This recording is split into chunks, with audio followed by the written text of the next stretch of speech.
Smart Ahmednagar news. स्पंदन ट्रस्टचे विधायक कार्य समाजाला पुढे घेऊन जाणारे पपू धारेश्वर महाराज तळमावले। वार्ताहर, स्पंदन ट्रस्टचे विधायक कार्य समाजाला पुढे घेऊन जाणारे आहे। या ट्रस्टने विविध क्षेत्रात काम करत वाचन चळवळ वाढवली आहे, ग्रामीण संस्कृतीचे संवर्धन केले आहे, असे मत तीर्थक्षेत्र आदिमठ संस्थानाचे मठाधिपती डॉक्टर नीलकंठ शिवाचार्य महास्वामी धारेश्वर महाराज यांनी व्यक्त केले।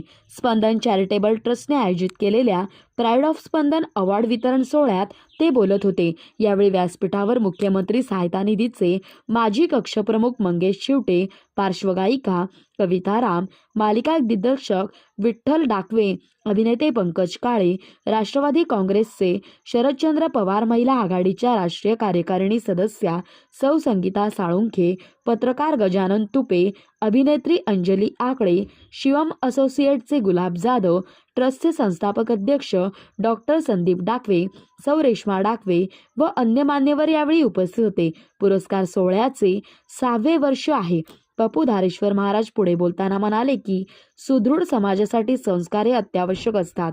सध्याच्या काळात अशा संस्काराची गरज निर्माण झाली आहे। समाजामधील चांगली माणसे जपली पाहिजेत, त्यांना पाठबळ दिले पाहिजे। यावेळी स्पंदन चॅरिटेबल ट्रस्टने धारेश्वर महाराजांना स्पंदन जीवन गौरव पुरस्कार मान्यवर आणि डाकेवाडी ग्रामस्थ यांच्या उपस्थितीत प्रदान केला। रोख रक्कम रुपये 5,000, मानपत्र, सन्मानचिन्ह, शाल आणि पुस्तक असे स्वरूप होते।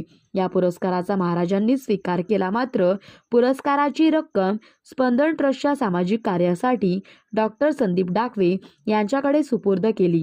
महाराजांच्या दातृत्वाचे उपस्थितांनी टाळ्यांच्या गजरात अभिनंदन केले।